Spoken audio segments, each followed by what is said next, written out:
My name is Margaret Davis. I am 68 years old, a retired librarian, and a widow of just over a year. Most mornings I water the little plants on my balcony, make coffee, and open a book to fill the hours. Sometimes I turn the radio on, not for the music, but just to soften the silence that used to belong to my husband. Richard. Life has been quiet, steady, predictable. But that morning, as I sat in the waiting room at my doctor's office, I felt my whole world tilt. My phone buzzed, and it was a message from my daughter, Claire. She told me she had sold the beach house in Cape May and Richard's old wristwatch. She ended her note by saying she and her husband were leaving for a one-way Caribbean cruise the next day. I froze. The words stared back at me like a stranger I didn't recognize. That house was Richard's proudest project after the hurricane nearly leveled it years ago. He had rebuilt it with his own two hands, every nail hammered in like a promise that we were still standing. And that watch, an old Hamilton with a worn leather strap, had ticked along with us through 4 decades of birthdays, graduations, and simple afternoons mowing the lawn. They weren't just things. They were pieces of him, pieces of us, and in one careless text, they were gone. I tried to call her, straight to voicemail.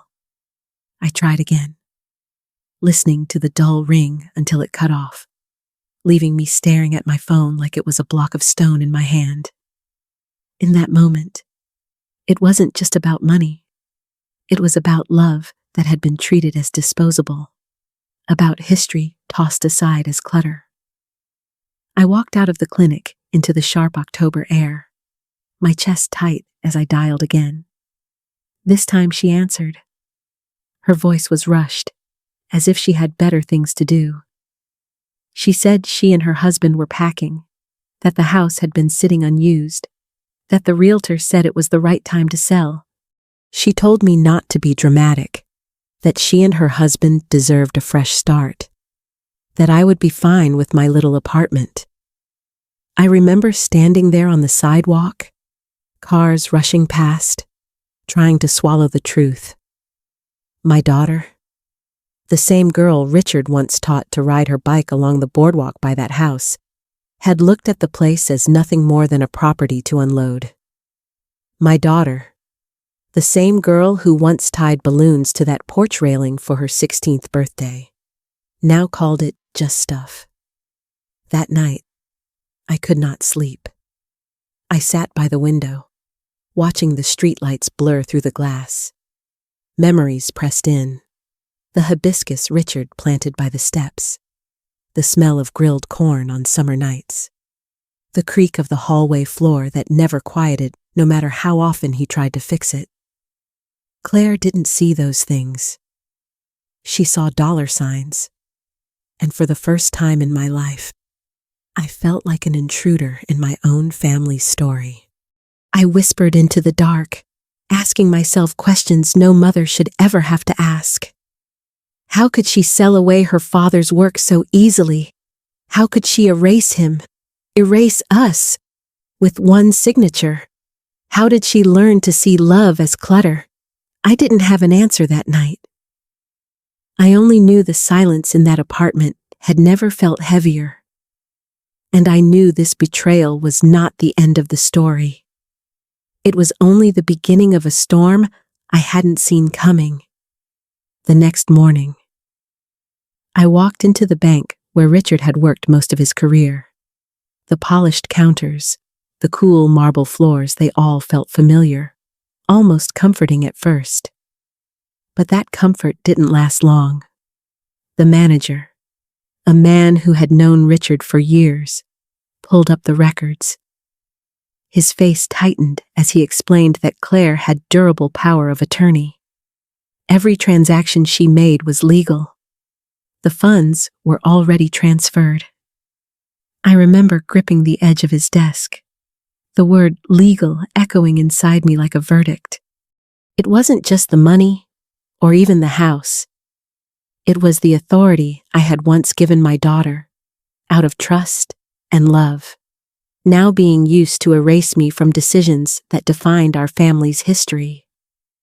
Walking out of the bank, I carried nothing but a folder of papers. They meant less than the silence waiting for me at home. For the first time, I wondered if I had been naive, if I had mistaken love for loyalty and trust for safety. That afternoon, I sat across from a young attorney named Mark Jensen. His office smelled faintly of printer ink and fresh coffee, and he looked every bit the professional. I laid out everything: the message from Claire, the bank's confirmation, the history of the house, the watch, all of it. He listened carefully, then folded his hands. His words landed like stones on my chest. Contesting her actions would not be simple. Durable power of attorney gave Claire wide authority. Unless we could prove fraud or coercion, the court would likely side with her. Even if we tried to fight, it could take years and cost me heavily. I had walked into that office desperate for a way forward. Instead, I walked out with a folder of documents I couldn't bear to read. On the street outside, people hurried by with grocery bags, briefcases, children in tow. Their lives moved on, untouched. Mine had been dismantled quietly, legally, by my own child. That night, I sat at my dresser and stared at Richard's photograph. His tie was slightly crooked in the picture, the way it always was, no matter how carefully he tried.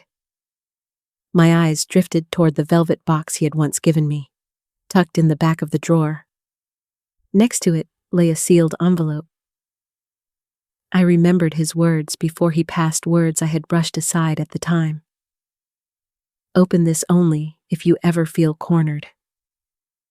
I hadn't touched it for a year, but now, after the bank, after the lawyer, after hearing that my daughter's betrayal was all perfectly legal, my hands trembled. For the first time, I felt truly cornered. And as I held that envelope, I realized this was the turning point. I didn't yet know what it contained, or what Richard had planned. All I knew was that the life I thought I understood had collapsed. My daughter had left me powerless. But maybe, just maybe, my husband had left me something more than memories. I went to bed that night with the envelope still sitting on the table. Sleep didn't come easily. My thoughts circled the same questions again and again. What if Richard had seen this coming? What if he had left a plan?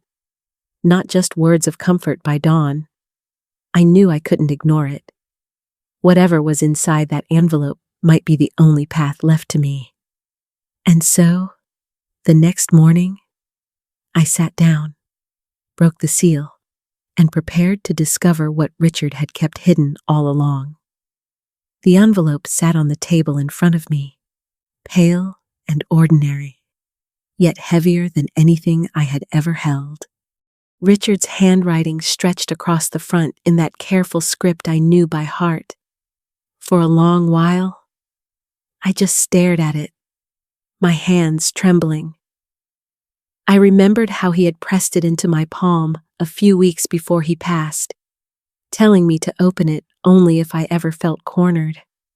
I had brushed it off at the time, too consumed with grief to imagine a day when his warning might matter.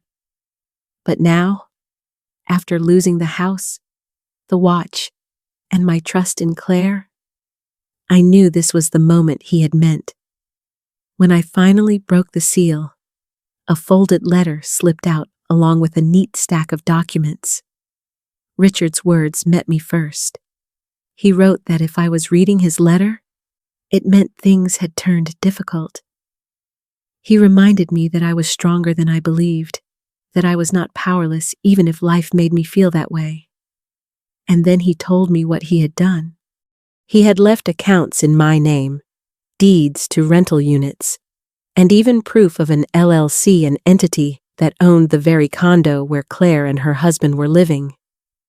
Every page carried his foresight, his planning, his love translated into practical protection. It was as though he had built me a second foundation in secret, a safety net beneath the life we had shared. I leaned back in my chair, the papers spread out before me. My first instinct was sharp, almost intoxicating. I could use this power to crush Claire and her husband, to humiliate them the way they had humiliated me. A part of me longed for that quick justice, for the satisfaction of turning the tables. But then Richard's voice seemed to echo in my mind, the way he used to calm me after arguments. Strength doesn't have to shout. Those words had guided him his whole life, and now they came back to steady me. It wasn't just about power. It was about choice. I realized I didn't want to destroy my daughter. I wanted her to learn, to grow into someone who understood the weight of love and responsibility. Revenge might satisfy my anger, but it wouldn't mend what was broken between us. Teaching her, setting boundaries that could do more. I sat there for hours, running my fingers over Richard's handwriting, letting his presence steady me. He hadn't left me defenseless. He had left me prepared. More than that, he had trusted me to make the kind of decision that could shape the future of our family. That night, as I folded the documents back into the envelope, I knew what I had to do next. I needed guidance, not from the eager young attorney who had told me the fight was hopeless, but from someone seasoned, someone who understood both the law and the heart behind it. I needed a voice of wisdom, the kind Richard would have chosen. For the first time in days, I felt something other than despair. I felt a quiet resolve building inside me. Claire had used my trust to strip me of the things I held most dear.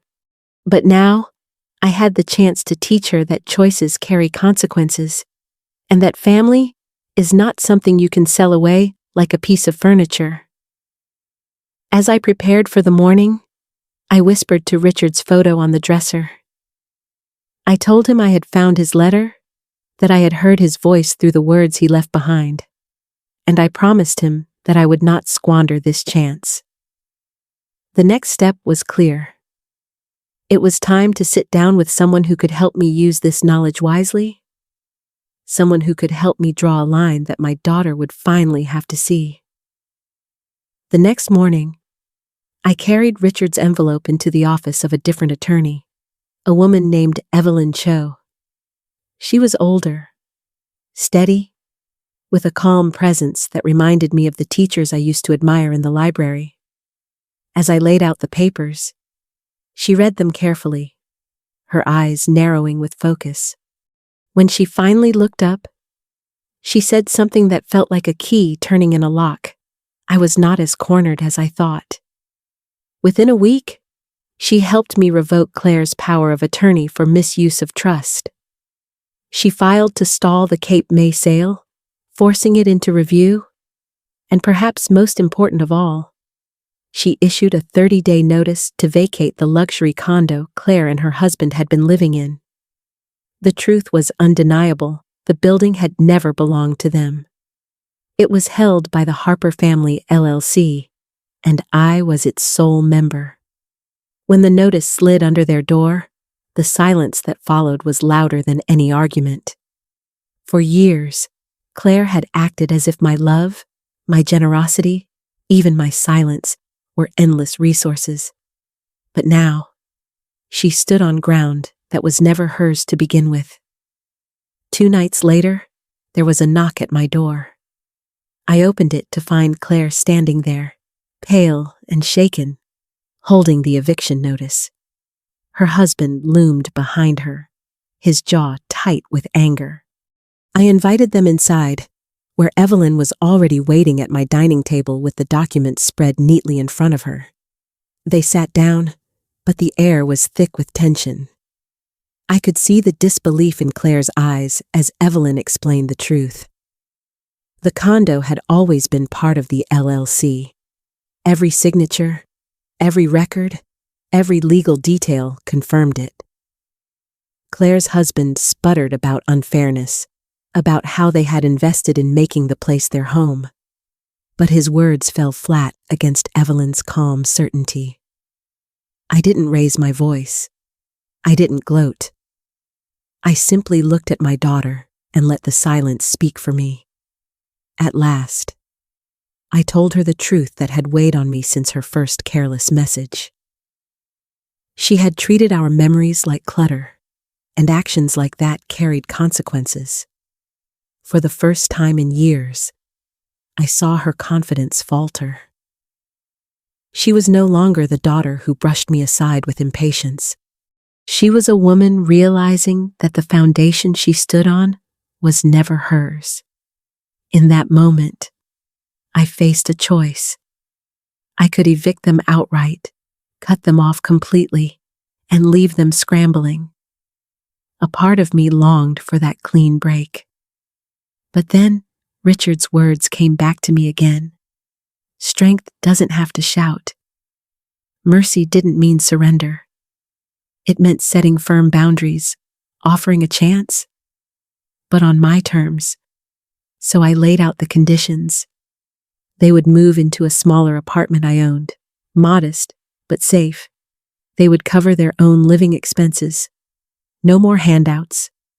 Claire would volunteer 12 hours a week at the local senior center, and her husband would need steady, documented work, no vague deals, no empty promises.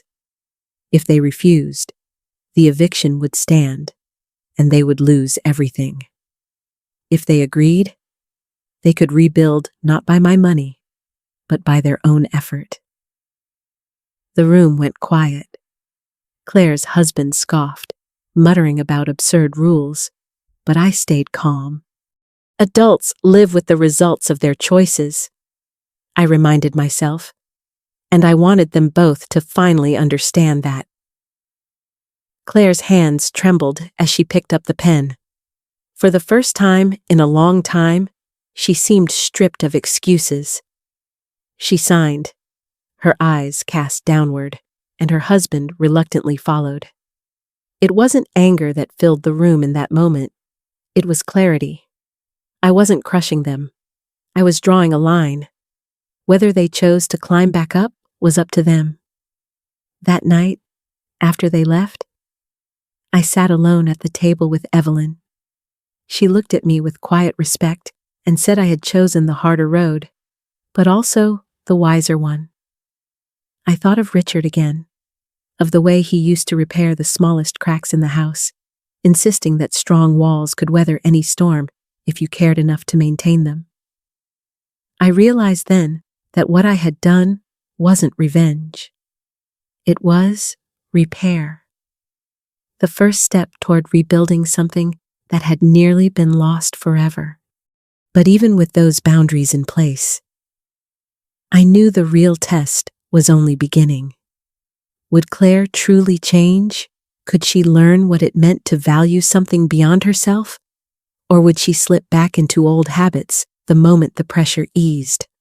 Those were the questions that lingered as I prepared for what came next. The first week after the agreement, I wondered every day if Claire would actually follow through. A part of me braced for her to storm back in with excuses, or to disappear entirely, leaving me with nothing but silence. But she didn't.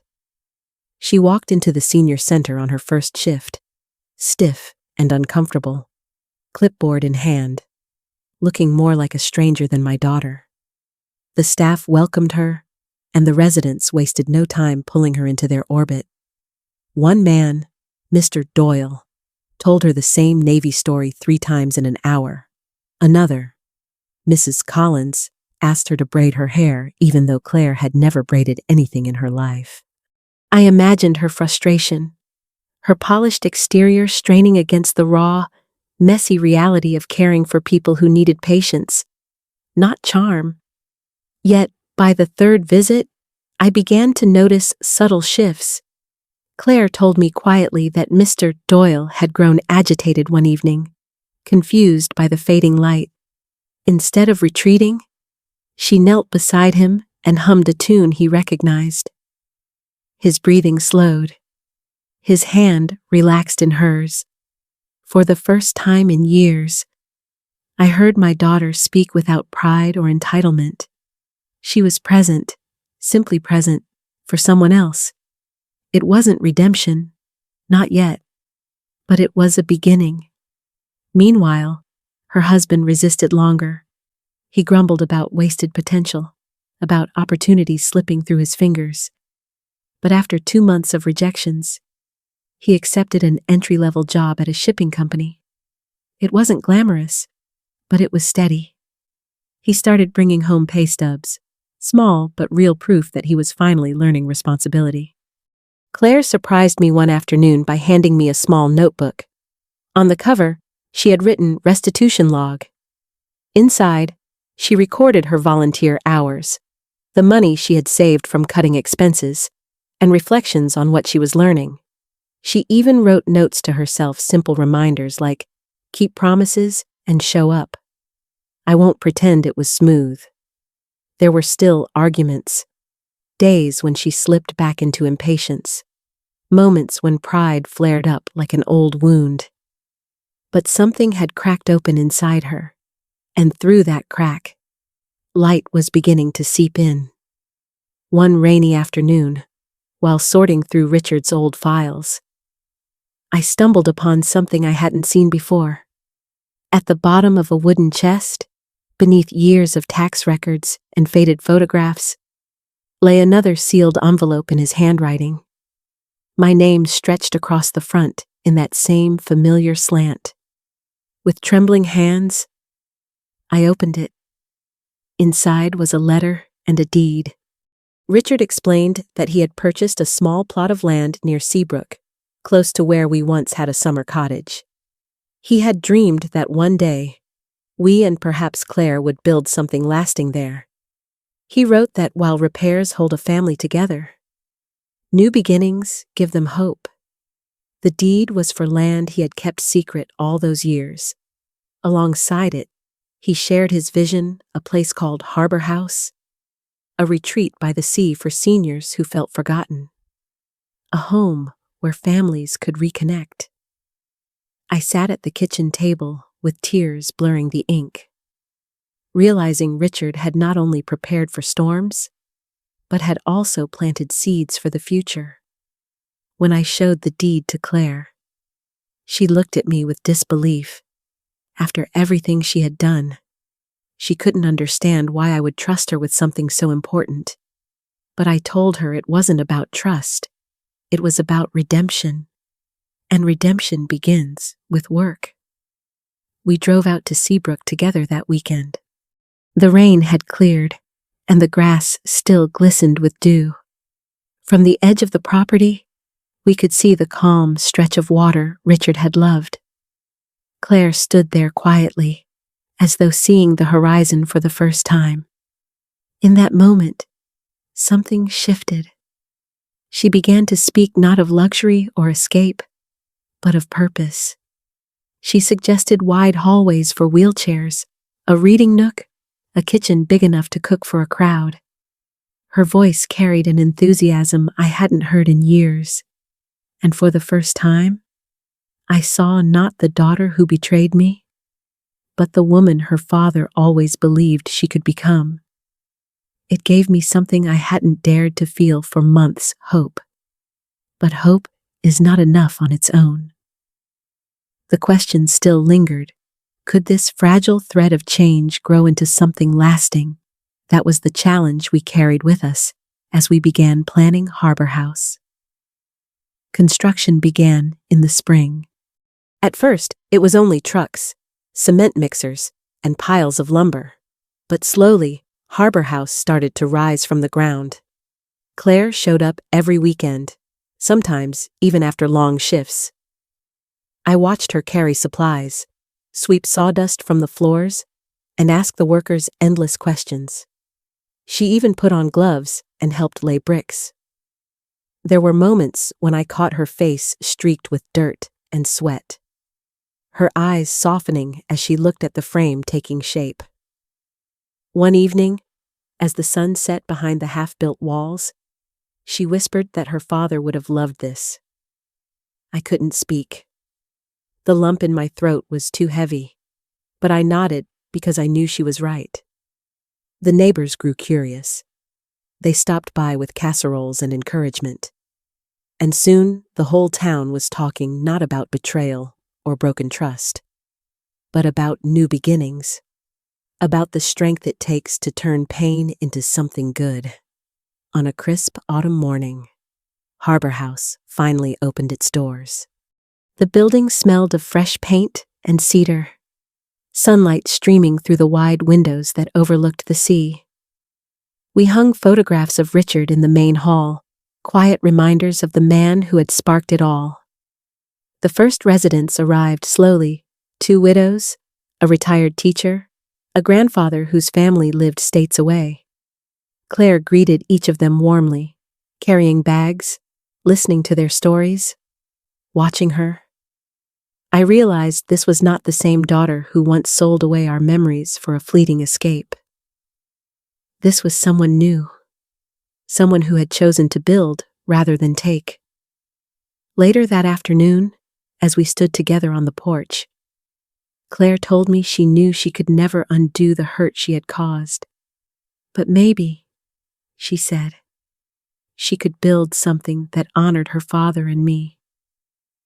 I took her hand, and for the first time in a long time, I felt peace. Harbor House was more than a building. It was proof that even broken things can be rebuilt, stronger than before. And it was a reminder that mercy is not weakness, but a clear line drawn with love. If this story touched your heart, I hope you'll share it with someone who needs to believe in second chances.